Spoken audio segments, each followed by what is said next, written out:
Hello dear learners. तो आज मैं हाज़िर हूँ आप लोगों के लिए एक एंगल मेज़रमेंट टेक्निक्स को लेके। तो एंगल मेज़रमेंट टेक्निक बोलने से हम लोग का दिमाग में जो सबसे पहले जो इंस्ट्रूमेंट आता है वो आता है प्रोटेक्टर के बारे में। प्रोटेक्टर यह इससे हम हर कोई परिचित है, क्योंकि प्रोटेक्टर एक हम लोग का जियोमेट्री बॉक्स का एक कॉमन सा इंस्ट्रूमेंट है जिससे हम लोग जनरली एंगल्स को मेज़र कर सकते हैं, एंगल्स को ड्राइंग कर सकते हैं। तो जो प्रोटेक्टर जो होता है उसमें उसका जो मैक्सिमम जो हम लोग मेज़रमेंट होता है वो होता है 180 डिग्री, और मिनिमम जो उसका जो मिनिमम जो एंगल जिसको हम लोग ड्रॉ कर सकते हैं वो होते हैं 0 डिग्री।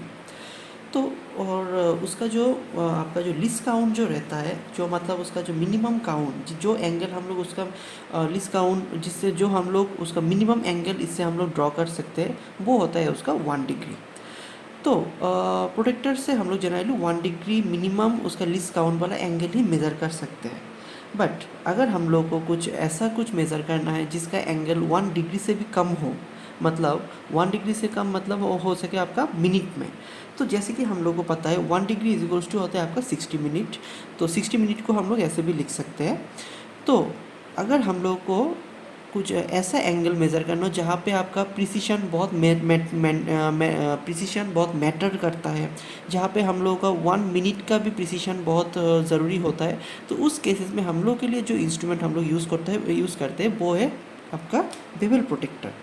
तो बेवल प्रोटेक्टर एक बहुत ही इम्पॉर्टेंट सा इंस्ट्रूमेंट है जो हम लोग जनरली इंजीनियरिंग सेक्टर में यूज़ करते हैं, स्पेशली आपका टूलिंग सेक्टर जहाँ पे आपका डिफरेंट टूल्स बनाया जाता है, जहाँ पे आपका प्रिसिशन बहुत मैटर करता है, जहाँ पे आपका एक्यूरेसी बहुत मैटर करता है। तो वो सब जगह में हम लोग जनरली बेवल प्रोटेक्टर को यूज़ करता है।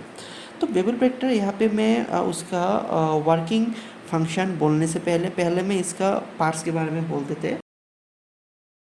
सबसे पहले मैं बोलना चाहूँगा ये वाला पार्ट को बोलते हैं आपका ब्लेड। यहाँ पे दो ब्लेड दिया हुआ है। एक ये हो गया आपका 300 mm का ब्लेड, और ये हो गया आपका 150 mm का ब्लेड। तो हर ब्लेड का आपका एक साइड में जो रहता है ये है आपका 45 डिग्री, सॉरी ये साइड हो गया आपका 60 डिग्री, और ये साइड में रहता है आपका 45 डिग्री। अकॉर्डिंगली अगर हम लोग इसको देखेंगे तो ये भी आपका सेम ही है। इसका अगर हम लोग चेक करेंगे, इसका ये साइड में रहेगा 60 डिग्री और अपोजिट साइड में रहेगा आपका 45 डिग्री का एंगल। साथ में हम लोग के पास और एक अटैचमेंट रहते हैं जिसको हम लोग बोलते हैं acute angle attachment. Acute angle attachment भी हम लोगों को ज़रूरत पड़ता है। ये एक्यूट एंगल अटैचमेंट का आपका एक्यूट एंगल का इसका आपका एंगल रहता है अराउंड आपका 30 डिग्री का। ये वाला जो एंगल रहता है वो रहता है 30 डिग्री का। और इसको छोड़ के उसमें जो बेवल प्रोटेक्टर का जो मेन जो पार्ट्स होता है वो होता है हम लोग का ये वाला प्रोटेक्टर वाला पार्ट। तो ये वाला प्रोटेक्टर वाला पार्ट में हम लोग का क्या क्या रहता है, सबसे पहले हम लोग का होता है एक मैग्नीफाइंग ग्लास जो हम लोग का एंगल देखने में हेल्प करता है। इसको छोड़ के आपका एक नॉब होता है जिसको हम लोग बोलते हैं क्लैंपिंग नॉब और या फिर एंगल लॉकिंग नॉब। इसको छोड़ के हम लोग के पास और एक होता है, और एक नॉब होता है जिसको हम लोग बोलते हैं फाइन एडजस्टिंग नॉब। हाँ, फाइन एडजस्टिंग नॉब हम लोग को हेल्प करता है एंगल को चेंज करने के लिए, डिफाइन एंगल को चेंज करने के लिए। इसको छोड़ के हम लोग के पास और एक होता है, हाँ, और एक नॉब होता है जिसको हम लोग बोलते हैं ब्लेड क्लैम्प या फिर ब्लेड लॉकिंग नॉब। अब ये ब्लेड लॉकिंग नॉब जो होता है वो होता है हम लोग को ऊपर का इस प्लेट के साथ कनेक्टेड होता है, ये वाला प्लेट के साथ कनेक्टेड होता है। ये वाला प्लेट को हम लोग बोलते हैं स्विवेल प्लेट। ये जो स्विवेल प्लेट जो होता है, ये स्विवेल प्लेट में हम लोग को यहाँ पे भी एक स्केल लगा हुआ रहता है। इस स्विवेल प्लेट में एक हम लोग को स्केल देखने को मिलेगा यहाँ पे। यहाँ पे हम लोग को जो नीचे वाला यहाँ पे जो नीचे वाला जो प्लेट रहता है ना, वो वाला प्लेट को होता है, जो नीचे वाला जो यहाँ पे आपका एंगल रहता है वो एंगल को हम लोग बोलते हैं as a vernier scale. Angle का जो स्केल रहता है उसको हम लोग बोलते हैं एज ए वार्नियर स्केल। और ऊपर वाला चारों ओर जो हम लोग को जो स्केल देखने को मिल रहा है ना, जो आपका एक नीचे वाला डिस्क में कनेक्टेड रहता है, ये वाला प्लेट को हम लोग बोलते हैं एज ए डायल। यहाँ पे आपका दो प्लेट है, नीचे वाला एक हो गया ये वाला प्लेट, नीचे वाला प्लेट, और नीचे वाला प्लेट में ऊपर में और एक प्लेट कनेक्टेड है, मतलब ये वाला पोर्शन जिसको हम लोग बोलते हैं एज ए स्विवेल प्लेट। तो अभी हम लोग जानते हैं कि इसका बेनिफिट क्या है। तो बेवल प्रोटेक्टर यूज़ करने के पीछे हम लोग का मेन जो बेनिफिट होता है वो होता है कि हम लोग बेवल प्रोटेक्टर से मिनिमम हम लोग 5 मिनट तक का हम लोग एक्यूरेसी मेंटेन कर सकते हैं। कैसे मेंटेन कर सकते हैं, क्योंकि यहाँ पे आपका ये हो गया आपका मेन एंगल का स्केल इन डिग्री। यहाँ पे हम लोग के पास जो स्केल जो दिख रहा है हम लोग को, जो सर्कुलर जो स्केल दिख रहा है वो होता है आपका मेन स्केल जो डिग्री में रहता है। यहाँ से इसको हम लोग ज़ीरो डिग्री से लेके अप टू 360 तक हम लोग मेज़र कर सकते हैं।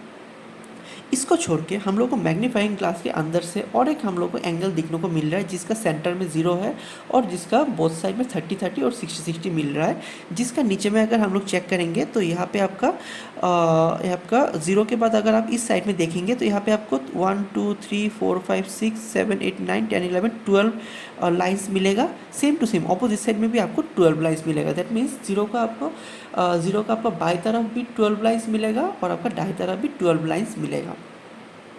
ये वाला नीचे वाला जो ये स्केल है वो होता है आपका वर्नियर स्केल।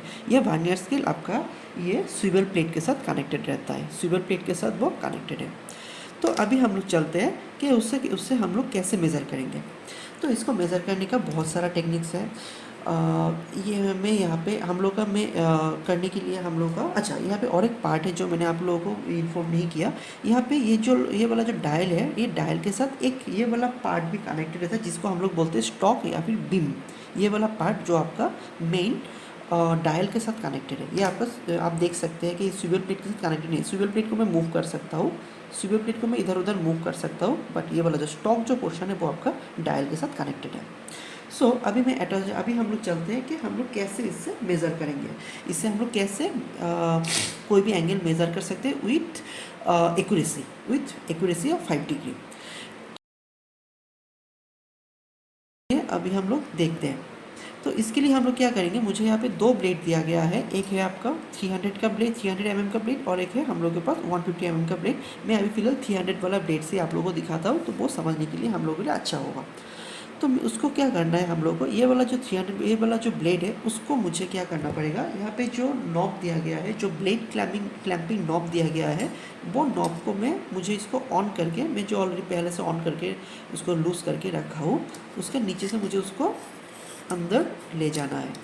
ले जाने के बाद इसको मुझे अभी क्या करना है, इस पोजीशन में उसको मुझे टाइट कर देना है, अच्छी तरह से उसको टाइट कर देना है। अभी ये वाला जो ब्लेड हो गया वो स्विvel प्लेट के साथ अच्छी तरह से टाइट हो गया है। अभी मैं क्या करूँगा, अभी हम लोग का ये इंस्ट्रूमेंट मेज़रमेंट करने के लिए रेडी है। तो ये वाला मेज़रमेंट करने के लिए हम लोग उसको डिफाइन तरह से मेज़र कर सकते हैं। अभी हम लोग देखें तो हम लोग इस साइड से भी मेज़र कर सकते हैं, या फिर चाहे तो हम लोग इस साइड से भी उसको मेज़र कर सकते हैं। तो या फिर इसको हम लोग और एक तरह से भी उसको और एक तरह से हम लोग अटैच कर सकते हैं। मैं जैसे कि लूज़ कर रहा हूँ, इसको मैं लूज़ कर दिया। लूज़ करके मैं ये वाला स्विvel प्लेट को पूरा रोटेट करके मैं इसको अपोजिट साइड से भी क्लैम्प कर सकता हूँ, ऐसे करके। आप अपना जैसे भी इजी हो आप ऐसे क्लैम्प कर सकते हैं। आप ऐसे क्लैम्प करेंगे तो ये हो गया आपका एक साइड का एंगल, ये हो गया आपका अपोजिट साइड वाला एंगल।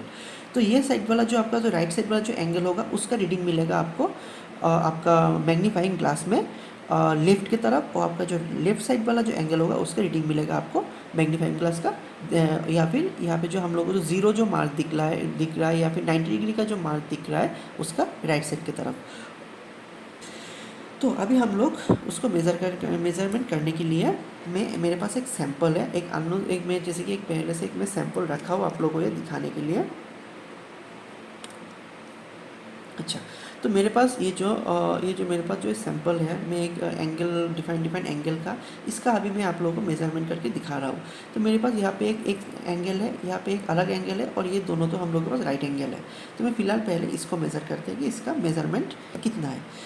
तो बेबल प्रोटेक्टर का मेज़रमेंट प्रोसेस जानने के लिए हम लोग के पास एक सैंपल है जिसका अभी हम लोग ये पोर्शन का एंगल अभी हम लोग मेज़र करके देखेंगे। तो क्या करना है इसके लिए सबसे पहले हम लोग को ये सैंपल को फंसाना है किस के बीच में, ब्लेड और ये बीम के बीच में, बीम और ये स्टॉक के बीच में। तो इसको कैसे फंसाना है, सबसे पहले हम लोगों को ये नाट को इसको लूज़ करना है। लूज़ करने के बाद हम लोग क्या करेंगे, स्टॉक और ये जो ब्लेड है ये दोनों के बीच में उसको हम लोग ऐसे रख देंगे, ऐसे उसको अच्छी तरह से फंसा देंगे। फंसाने के बाद हम लोग इसको ऐसे टोटली जब देखेंगे कि टोटली ये क्लैंप हो गया है, क्लैंप होने के बाद हम लोग क्या करेंगे, इसको हम लोग टाइट कर देंगे, अच्छी तरह से टाइट कर देंगे। देन सैंपल को हम लोग रख देंगे। अभी हम लोग अगर रीडिंग चेक करेंगे, रीडिंग यहाँ से हम लोग को सबसे पहले हम लोग को मेन स्केल रीडिंग देखना है। तो मेन स्केल रीडिंग देखने के लिए क्या करना है, मेन स्केल रीडिंग देखने के लिए हम लोग को क्या करना है, यहाँ पे देखना पड़ेगा जो जीरो मार्क जो है, जो नीचे का जो वर्नियर स्केल का जो जीरो मार्क है, वो जीरो मार्क हम लोग का मेन स्केल का कौन सा रीडिंग को जाके टच किया है। तो यहाँ पे हम लोग को दिख रहा है जैसे कि ये जो वर्नियर स्केल का जो जीरो मार्क है वो जाके हम लोग का मेन स्केल रीडिंग में 85 और 86 के बीच में जाके फंसा हुआ है। जैसे कि ऐसे, जैसे कि आपका ये अगर ये वाला दाग अगर 85 हुआ और ये वाला अगर 86 हुआ, तो हम लोग का जो ज़ीरो वाला जो दाग है वो ठीक बीच में है। तो अभी हम लोग का रीडिंग कितना मिला, हम लोग का रीडिंग अभी दैट मीन्स हम लोग का रीडिंग ना वो 85 डिग्री है ना वो 86 डिग्री है। तो इसको मेज़र करने के लिए हम लोग क्या करेंगे, तो हम लोग को सबसे मिनिमम वाला वैल्यू लेना है, जैसे कि 85 डिग्री। तो मैं यहाँ पे लिख के रखता हूँ 85 डिग्री, बट ये तो 85 डिग्री से थोड़ा ज़्यादा है, तो वो मेज़र करने के लिए हम लोग को डिपेंड होना पड़ेगा नीचे वाला स्केल में जो होता है वर्नियर स्केल। तो उसको हम लोग कैसे देखेंगे, उसको देखने के लिए हम लोग को क्या करना पड़ेगा, हम लोग को देखना पड़ेगा ज़ीरो से नीचे वर्नियर स्केल का जो रीडिंग है वो ज़ीरो से नीचे का ज़ीरो से लेके बाई तरफ, मतलब या फिर आपका लेफ़्ट की ओर आपका मेन स्केल का जो रीडिंग, मेन स्केल का जो दाग और वर्नियर स्केल का जो दाग आपका एक ही जगह में मैच होगा, मतलब जो एक ही लाइन में रहेगा, वो वाला पॉइंट को हम लोग को लेना है।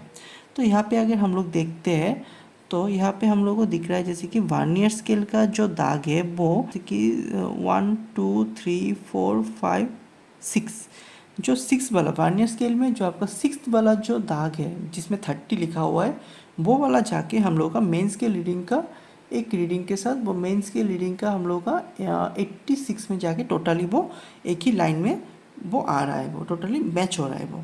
तो इसीलिए अभी हम लोग का मेन स्केल रीडिंग हम लोग कितना लेंगे, मेन स्केल रीडिंग हम लोग को लेना पड़ेगा कितना, that is 1 2। Vernier scale reading में ज़ीरो के बाद 1 2 3 4 1 2 3 4 5 देन 6। तो हम लोग का होना पड़ेगा दैट इज़ 6, जो हो गया ये 6 जो हो गया, ये 6 हो गया हम लोग का वर्नियर स्केल रीडिंग। अब ये वर्नियर स्केल रीडिंग यहाँ पे जैसे कि हम लोग को पता है जो हम लोग का जो वर्नियर स्केल है वो उसका मिनिमम लिस्ट काउंट होता है 5 मिनट। तो हम लोग को क्या करना पड़ेगा 6 × 5 होल मिनट, तो इक्वल्स टू लिख के 85 डिग्री और 6 × 5 दैट इज़ 30 मिनट। ये हो गया हम लोगों का जो हम लोग का जो सैंपल है, ये वाला जो सैंपल है, इस सैंपल का एंगल का वैल्यू। तो इसको अभी अगर आप लोगों को इसको लेके मीन्स बेवल प्रोटेक्टर को लेके आप लोगों के ऊपर अगर और भी कोई क्वेश्चन हो, कोई डाउट्स हो, तो काइंडली हम लोग के साथ शेयर करें, कमेंट्स करें, ताकि हम लोग उसके ऊपर और भी अच्छा सा वीडियो आपके लिए लेके आ पाए। तो आज के लिए इतना ही, थैंक यू।